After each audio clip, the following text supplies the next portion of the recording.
My experience over 35 years is the vast majority of law enforcement officers are honest.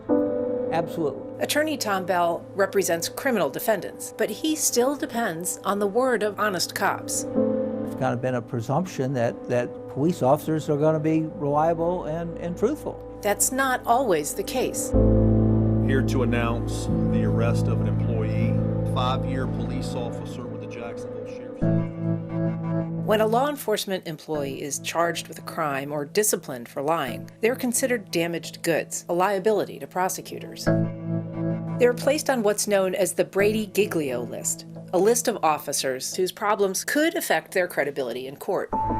It's not as if it's an option. Chief Assistant State Attorney Lee Hutton says they created the Brady List because prosecutors are required to disclose anything about an officer's credibility that might benefit a defendant. Criminal activity, bias, and truthfulness are probably the big three. That's a huge deal in the legal community. Well, I take that back. It's a huge deal in the defense legal community. Attorney Melinda Patterson says having a Brady List officer involved in a case is a red flag. As a defense attorney, we're supposed to be able to read an arrest report and go off of that information as being credible. If a Brady officer is a key witness, it can compromise the entire case. That case is going to be dismissed, and that certainly has happened in the past. It's rare. Brady List officers aren't typically making new arrests. Every officer on the list has either quit or been fired. All but 2. One got a DUI in 2018. The other is more complicated. Fortunately, it comes down to credibility. Is he telling the truth or not? Attorney Anthony Rosati has strong feelings about that second officer on the Brady List. He's the reason he's on it. Sergeant J.C. Nobles was placed on the list in 2018 after a judge wrote a 13-page order finding him untrustworthy. I was shocked to see that. You don't see too many orders where a court will come out and say that officer is not credible. At issue was whether Nobles had probable cause for a traffic stop. Nobles claimed the driver ran a stop sign, nearly hit his police car, and fled.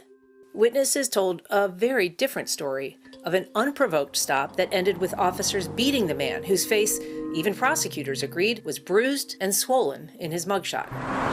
The key to the case was Noble's detailed description of the traffic stop, which he even diagrammed during his sworn deposition. If he's going westbound, the traffic stops go away. So he had to change the story. Nobles told the judge he realized immediately after he gave that deposition that he'd gotten it wrong, but didn't tell anyone, including the prosecutor, until a year later. Did he or did he not run a stop sign? Did he or did he not almost crash into the officer? Did he or did he not have a seatbelt on?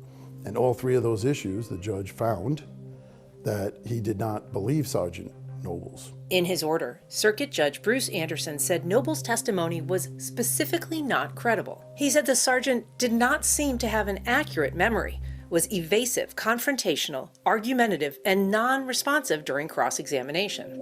And because he found Nobles, quote, completely and materially changed his sworn testimony about what led to the traffic stop, the judge threw out the case. Bottom line, that was an extraordinarily courageous order. In 35 years, I don't think I've ever seen an order where a judge just expressly finds the officer's testimony can't be believed.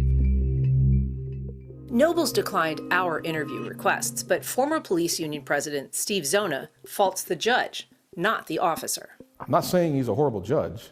I don't have faith in his ruling that officer was not credible, and I think he's wrong. Rather than being deceptive at his deposition, Zona says Nobles was simply poorly prepared. He got confused in his deposition, it's plain and simple. And when he got confused, that's when he gave the incorrect testimony in his deposition.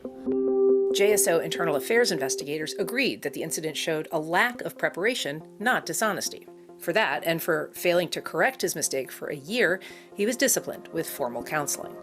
Jacksonville Sheriff Mike Williams declined to be interviewed for this story. He also did not answer 10 questions we sent to him, including whether he'd ever read the judge's order or if being on the Brady List changes an officer's assignment. A finding of untruthfulness is typically, my experience is that officer is either going to resign or be fired.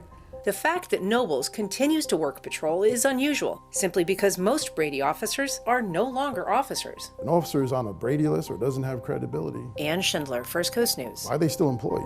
on your side.